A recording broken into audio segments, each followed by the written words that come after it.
সেই কখন থেকে এই পুস্তকটিকে দেখছি, কিন্তু এর থেকে আমি কোনো জ্ঞান লাভ করতেই পারছি না। এবার আপনি বলবেন যে আজ কেমন বিচিত্র কথা বলছি আমি। যদি এই পুস্তক থেকে আমাকে জ্ঞান লাভ করতে হয়, তাহলে শুধুই তাকিয়ে থাকলে হবে না। আমাকে এই পুস্তককে খুলতে হবে, পড়তে হবে, তাকে বুঝতে হবে, তবেই তো জ্ঞান প্রাপ্তি হবে। বড়ই সহজ একটা ব্যাপার, কিন্তু একে যাপন করা অত্যন্ত কঠিন, তাই না? আপনি নিজেকেই দেখে নিন। আপনার কাছে অনেক জ্ঞান রয়েছে। সহজ থেকে সহজতর জ্ঞানের কথা যদি বলি, আপনি এটুকু তো জানেন যে সত্যি কথা বলা ভালো কাজ, দান করা হলো পুণ্যের কাজ। আপনি জানেন যে পরিশ্রম করলে সাফল্য আসবে।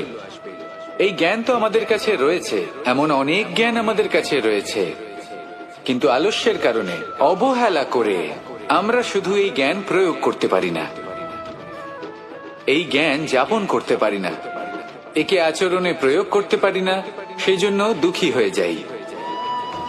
তাই আপনার কাছে যা যা জ্ঞান আছে, যা যা জ্ঞান আপনি লাভ করেছেন, সেই জ্ঞান যাপন করা শুরু করুন, জীবনে প্রয়োগ করতে শুরু করুন।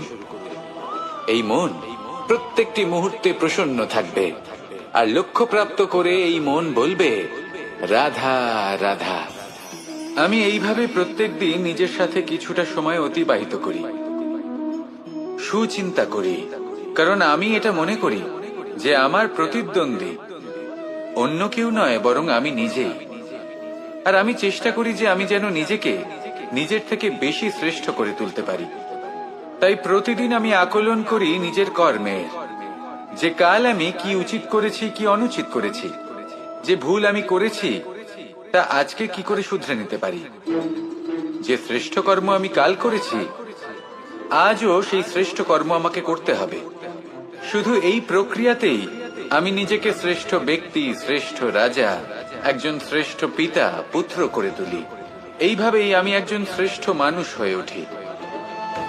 আপনিও এই কথা মনে রাখবেন যে আপনার প্রতিস্পর্ধা অন্য কারোর সাথে নয়, বরং নিজের সাথে। তাই নিজের কর্মের আকলন করুন, নিজের মধ্যে যে দোষ আছে তা ত্যাগ করুন, নিজেকে শুধরে ফেলুন। এই মন সবসময় সুপ্রসন্ন থাকবে এবং লক্ষ্য প্রাপ্ত করে বলবে, রাধা রাধা। সকলে আমাকে জিজ্ঞেস করেন যে কৃষ্ণ, তুমি সবসময় হাসি মুখে কি করে থাকো, এত প্রসন্ন কি করে থাকো তুমি? এই সমগ্র সংসারে চতুর্দিকে সমস্যা রয়েছে, দুঃখ রয়েছে, তাও হাসি মুখে কি করে থাকো? সত্যি কথাই বটে, এই সংসারে চারিদিকেই দুঃখ রয়েছে, প্রত্যেকের জীবনে সমস্যা রয়েছে। কৃষ্ণের জীবনে একটু বেশি সমস্যা রয়েছে, তাও আমি হাসতে থাকি। কেন? কারণ হলো প্রেম। আমার সমস্ত মনোযোগ কেন্দ্রীভূত থাকে সেই প্রেমের প্রতি যা আমি পেয়ে থাকি। যেমন রাধার প্রেম, দ্বারকার প্রেম, দাদার প্রেম, স্ত্রীর প্রেম, পুত্রের প্রেম, মাতা পিতার প্রেম আদি ইত্যাদি। আমার মনোযোগ এই প্রেমের প্রতি কেন্দ্রীভূত থাকে। আর যখনই আমি এই প্রেমের কথা স্মরণ করি, মুখে দুশ্চিন্তা অথবা দুঃখের আবেগ দেখা অসম্ভব ব্যাপার। শুধু এটাই হলো রহস্য কৃষ্ণের হাসি মুখে থাকার, তার হাসির রহস্য। আপনিও জীবনে এটাই করুন। আপনি জীবনে যে ভালোবাসা পেয়েছেন তার প্রতি মনোনিবেশ করুন। ধন্যবাদ জানান সেই প্রেমকে, ধন্যবাদ জানান সেই সকল ছোট ছোট বস্তুকে যা আপনি জীবনে পেয়েছেন। আমি নিশ্চিত রূপে বলতে পারি যে আপনার সমস্ত জীবন বদলে যাবে। সংকল্প করুন যে আপনি এই জীবনে শুধু প্রেম বিতরণ করবেন। এই মন জীবনের প্রত্যেক মুহূর্তে প্রসন্ন থাকবে আর আনন্দ সহকারে বলবে, রাধা রাধা। কখনো কোনো বৃক্ষকে দেখেছেন? এই ধরিত্রী থেকে ততটুকুই জল নেয় যতটুকু তার প্রয়োজন। কোনো প্রাণীকে দেখুন, এই প্রকৃতি থেকে ততটুকুই খাবার গ্রহণ করবে যতটুকু তার খিদে রয়েছে। খিদে মিটে গেলে আর খাবে না। এবার মনুষ্যকে দেখুন, সে নিজের জীবনে যা কিছু পেয়েছে, বস্তু, ধন, খাবার, শক্তি, প্রয়োজনের থেকে অনেক বেশি লাভ করার চেষ্টা করে থাকে। প্রয়োজনের থেকে বেশি যদি পেয়েও যায় তাহলেও তার কম মনে হয়। এবার এরকম ঠিক কেন হয়? এর পিছনের কারণ কি? কারণ হলো লোভ। লোভের আগুন কিছু এমন হয়, যদি মানুষের মনে একবার প্রজ্বলিত হয় তাহলে শুধু বাড়তেই থাকে। ততক্ষণ বাড়বে যতক্ষণ না আপনি নিজে তাকে বাধা দিচ্ছেন। তবে এই লোভের আগুন নিয়ন্ত্রণ করা সম্ভব। পরিমিতিবোধ, পরিমিতিবোধের চিন্তা। আপনাকে শুধু নিজেকে একটা সরল প্রশ্ন করতে হবে।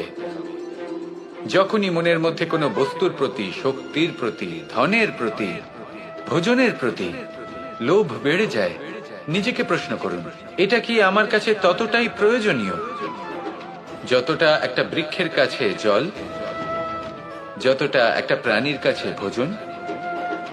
এটা কি ততটাই প্রয়োজনীয়?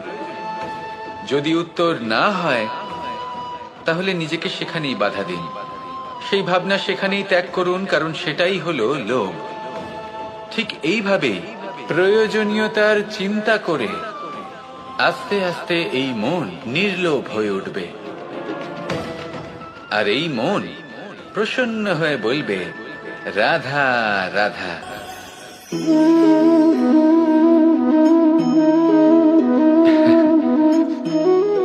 ঘুমের মধ্যে আমরা বিভিন্ন ধরনের স্বপ্ন দেখি, কিছু সুখের, কিছু দুঃখের, কিছু অত্যন্ত ভয়ানক।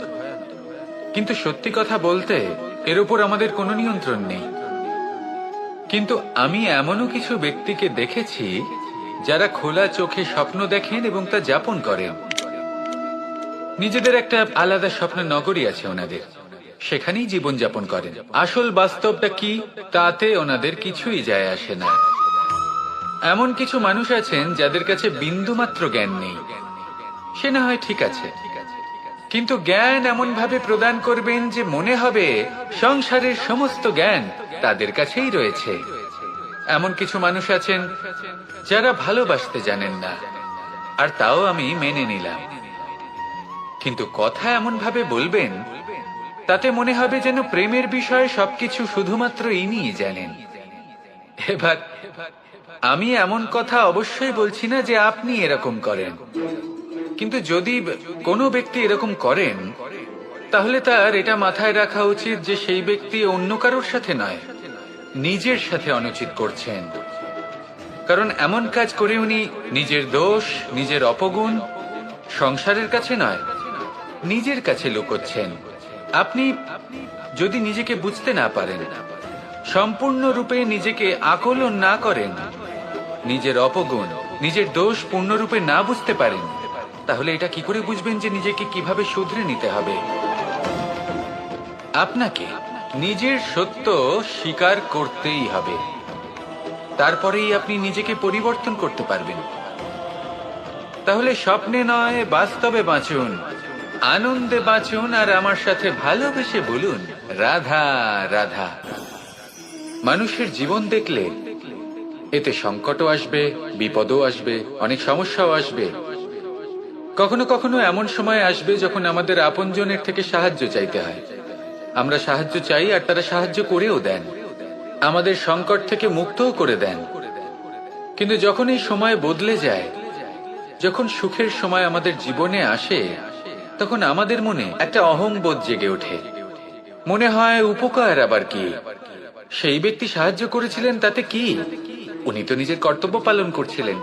সেই ব্যক্তি আমাদের ধন দিয়েছিলেন যখন প্রয়োজন ছিল, তো আমরা সেই ধন তো ফিরিয়ে দিয়েছি, উপকার কিসের? এই ভাবনা অনুচিত। যদি কোনো ব্যক্তি আপনাকে সাহায্য করে থাকে যখন কেউ করেনি, যখন আপনার সবথেকে বেশি প্রয়োজন ছিল, সেই সাহায্য অমূল্য, আর সেটা উপকারী বটে। যদি কেউ উপকার করেন তাহলে বিনম্র চিত্তে ভালোবেসে আজীবন তার উপকারের প্রতি কৃতজ্ঞ থাকুন। কারণ সত্যি কথা বলতে এই সংসারে উপকার করার মতো ব্যক্তি খুব কম রয়েছেন, আর উপকারীর কথা মনে রাখেন এমন কৃতজ্ঞ ব্যক্তি আরো কম। সেই জন্য জীবনে কৃতজ্ঞ থাকুন আর আমার সাথে ভালোবেসে বলুন, রাধা রাধা।